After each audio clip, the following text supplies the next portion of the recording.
Hello, everyone. My name is Carla Long, and I'm the pastor of the Salt Lake City congregation. And I always get super, super excited for Advent. I love Advent.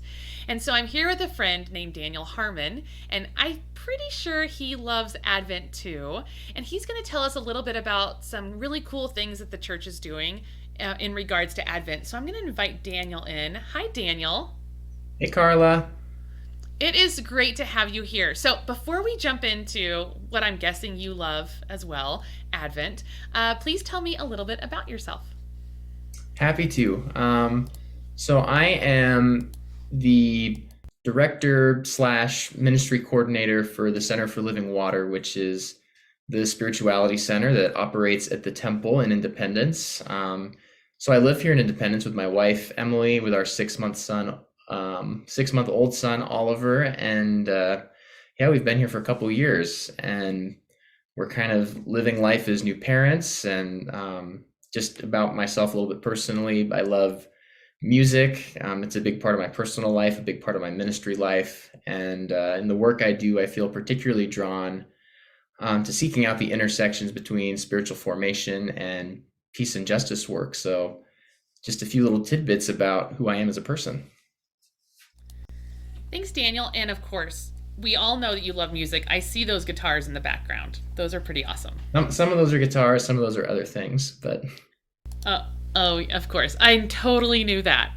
yeah, big guitars, tiny guitars, It's very cool. So, do you actually play those guitars, or are they for decoration? really they're just to make me look impressive when I'm on online calls. So I don't know how to play. Well, it's working. Oh yeah, you don't know how to play any of them. You liar. I play them So, all. oh, that's amazing. So tell me a little bit about the Center for Living Water. You just barely mentioned it. Just tell me just a little bit more about that if you could. I can do that. So the Center for Living Water is a spirituality center primarily. It is one among several recent initiatives that are focused on the continued emergence of life from the Independence Temple. Life and emergence both as a physical space, but also as a sacred symbol for the church. So the original driver for the Center Living Water was really in-person, local, contextual ministry, primarily focusing on creating some new entry points for spiritual practice and community that felt accessible to those who found themselves on the edges of church life. But our birthing during the pandemic meant that we really had an early, kind of unexpected but necessary emphasis on online ministry. So since then, we've been hosting experiences like special Taizé worship experiences. We actually did one of those for Advent last year. We've done things like that for Lent. Seasonal spiritual practice series, and then other offerings to the local and wider church community, both online and in person. And though our capacity and focus has primarily allowed an emphasis on ministries for the United States and for other Western nations, we have had the opportunity, with support from other staff at Community of Christ headquarters, to offer some of those ministries with translations, which has also been exciting. So the center has been able to have ultimately wider reach than we ever really initially imagined. But now, as we're in this time, as the world is transitioning back to more in-person gathering, at least in our little part of the world, and some of the wheels of just operations have begun turning again at the temple as tours are happening, and staff have returned and are working at the temple again, and it just feels like things are more in motion. We are continuing to set our sights, particularly for 2023, on extending that focus on in-person ministries that give life to the space in that way. Continuity of events we've been doing, like labyrinth walking and community campfires and retreats and spiritual practice groups, and then exploring new opportunities as well. Peace dialogues and conversational events, new worship experiences with emphasis on reflection and music, spiritual group training, spiritual direction, with some ecumenical partnerships we've been exploring, and then really other entry points that kind of emerge along the way that are intended to reach a diverse audience. all with kind of this hope of developing for the temple in this Kansas City metro area a growing presence as a symbol of community, as a symbol of Christ's peace, and really as a sacred center for connection for people who live here. And I know that sometimes the local ministries may not feel like they really connect quite as much with the wider church with as much immediacy as some of the online ministries we've offered. But I think that we're really hoping that the temple can be seen as a space of experimentation and community, and that some of the learnings of these experiences that we have, the things that we discover as we kind of enter into some of these new forms of community can have some application in different contexts across the church. So I could say a lot more, but I'll try to keep it somewhat brief and leave it there right now for kind of what's happening at the Center for Living Water. This is all super interesting, and I'm really excited about all that is happening. That's really, really awesome, Daniel. I mean, I knew that you did a lot, but I didn't know how much you were doing. So thank you so much for that explanation. Yeah. So I mentioned earlier that about Advent, and I wondered if you might just talk a little bit about why Advent is important, or maybe even just a tiny little bit about what Advent is, just in case people don't know. Yeah, well, you said you love Advent. I love Advent too. So we're both lovers of Advent, which is a good place to begin. But Advent is one of those parts of just the rhythms of faith. It's something that comes every year. And even though Advent comes at the end of the calendar year in December, it's actually the beginning of the lectionary cycle, or the Christian year, a time of preparation for the birth of Christ, of new life, of new things. And so it's kind of interesting, almost surprising to think that this experience that comes at the end of the year is actually the beginning of something new. But Advent isn't only about waiting in anticipation. Each year during Advent, we focus on 4 themes: peace, hope, joy, and love, and ask ourselves how it is that Jesus, or Emmanuel, God with us, this idea of incarnation, is seeking birth in our lives and community with each day that passes. So Advent, it's about tradition and preparation for Christmas. As soon as you mention the word Advent or Christmas, lots of people probably have all kinds of memories that it evokes, traditions that they hold dear. But it's also about each way finding holy awakening in new ways, knowing that the story of Christ's birth doesn't call us simply to wait for Christ to show up one time, but to instead be looking for Christ each and every day in the neighbor, in our suffering strangers, in the movements of God that we sense in our community.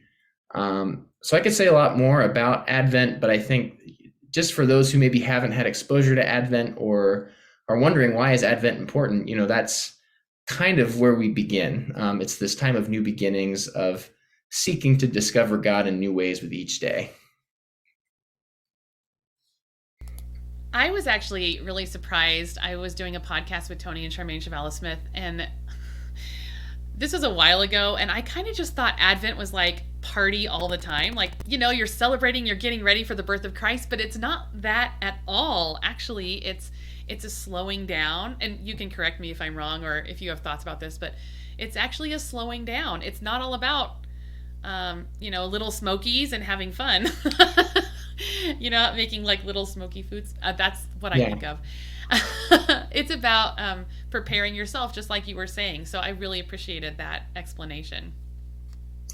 Yeah, totally. I mean, I think it's very easy to attach family, congregational, community traditions to Advent and Christmas to the point where we kind of almost get a little stagnant in what Christmas means. It's like, okay, well, on this day we put up the tree, on this day we bake the cookies, on this day we go shopping. But I think that Advent is a time to really go deeper into a posture of spiritual practice and awakening, helps us to really renew our connection to the season, to Scripture, to all that really Advent calls us to.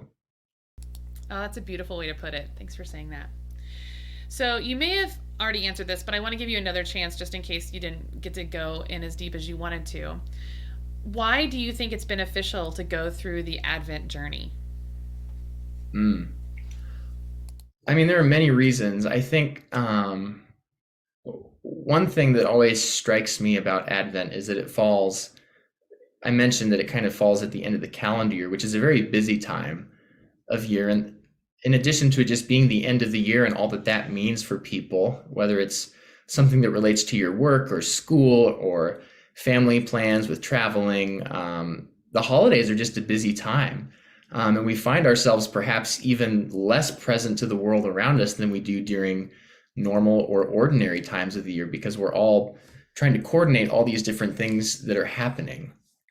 And it really struck me, and I hadn't even thought about it until the moment that it happened. But the first week of Advent, came right after Thanksgiving in the United States this year. So Thanksgiving was on Friday, and then Black Friday, and then that Sunday was the first Sunday of Advent. And though you would maybe think, oh, it's right after Thanksgiving, so we're going to be entering into Advent with really this air of rest and gratitude.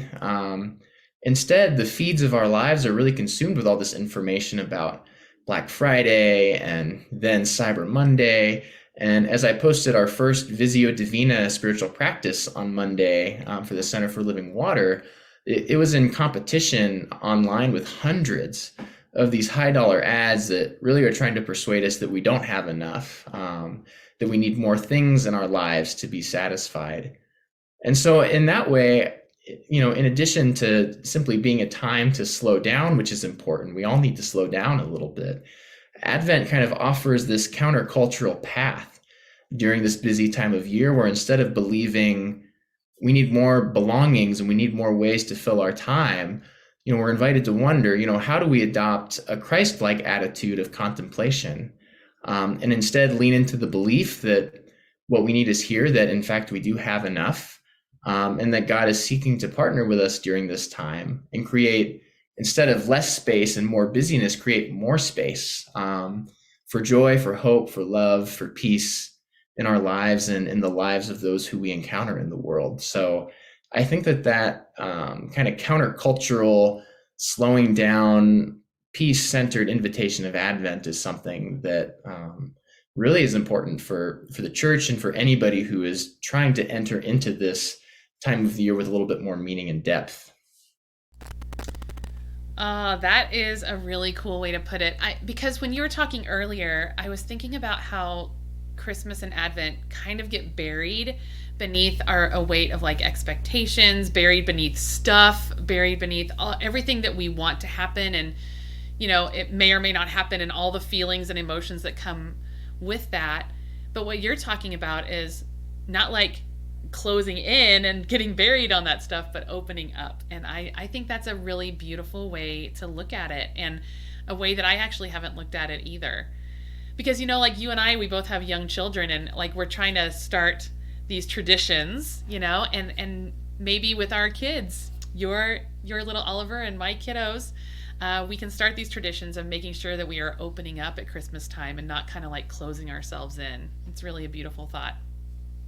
Yeah, well, I just want to be clear that I'm not a Grinch about the more kind of secular pagan traditions of I mean, I love Christmas trees and decorating, and I kind of honestly, even though it's busy, there's kind of just this hopeful energy, and I think this optimism that seems to kind of infiltrate our public life during the holiday season, whether you're celebrating Christmas or other holidays this time of year. But I do also think that kind of re-emphasizing, what are we really focusing on here? What is the birth of Christ actually symbolize and connect to in the realities of our lives and our communities is something that we sometimes, in the busyness of it all, can unintentionally neglect.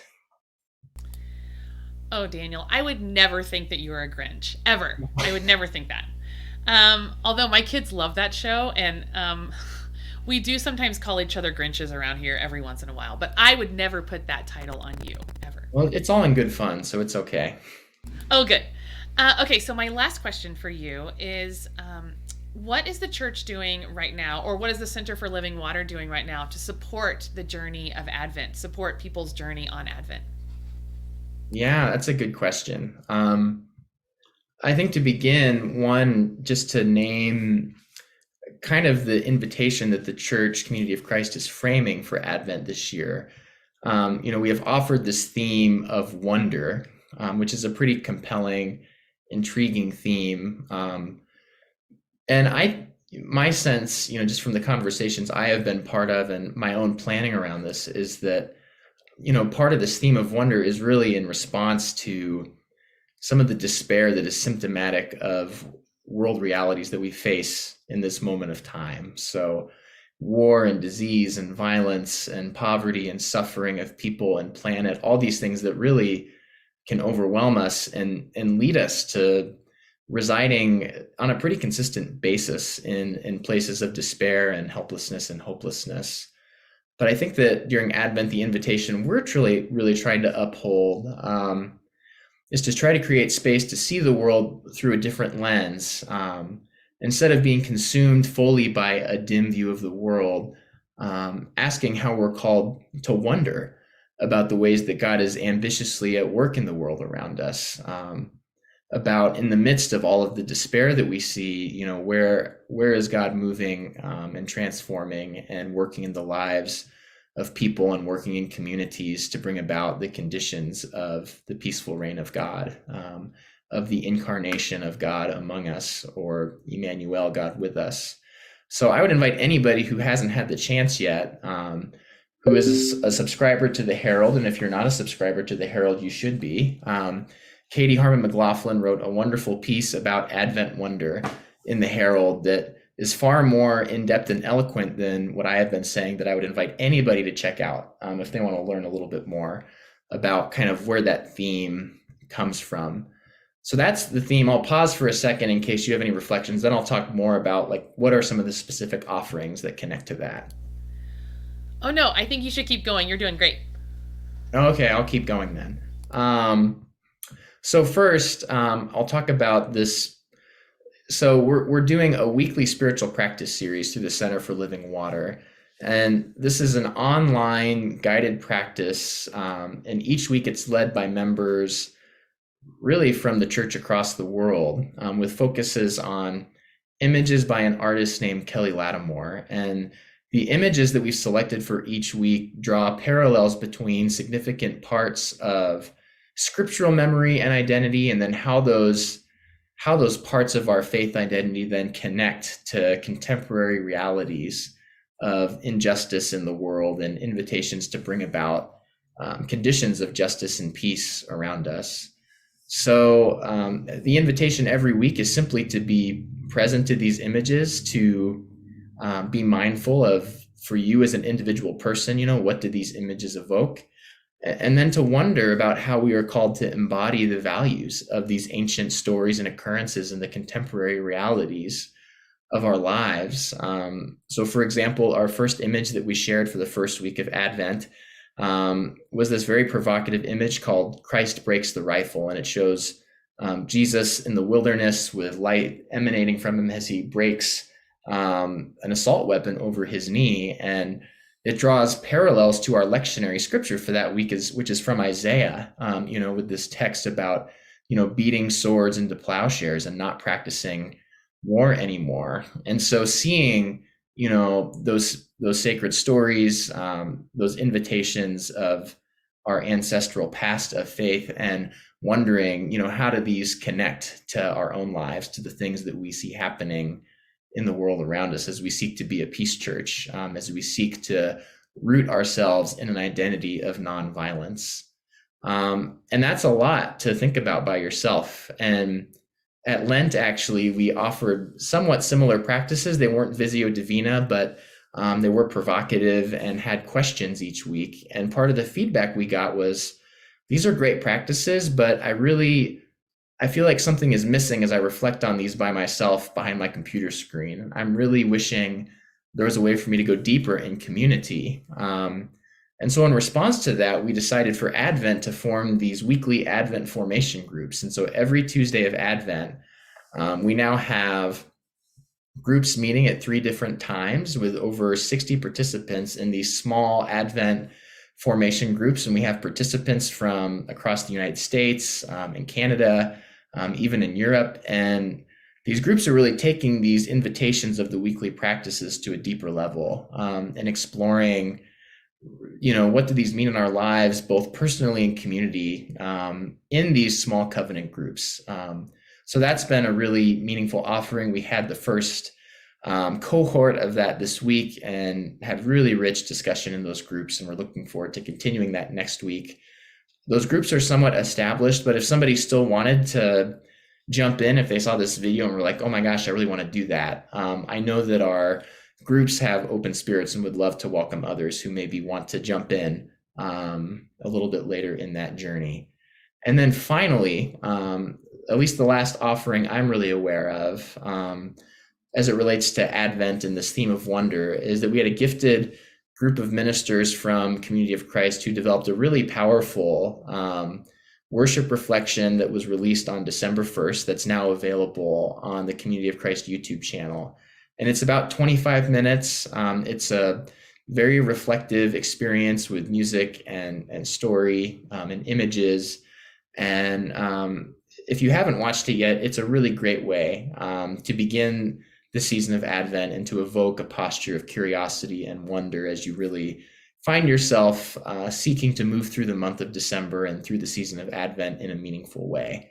The last thing I'll mention is just, all of our worship resources on Herald House are always a great place to go if you're looking for ways to form, worshipful community together.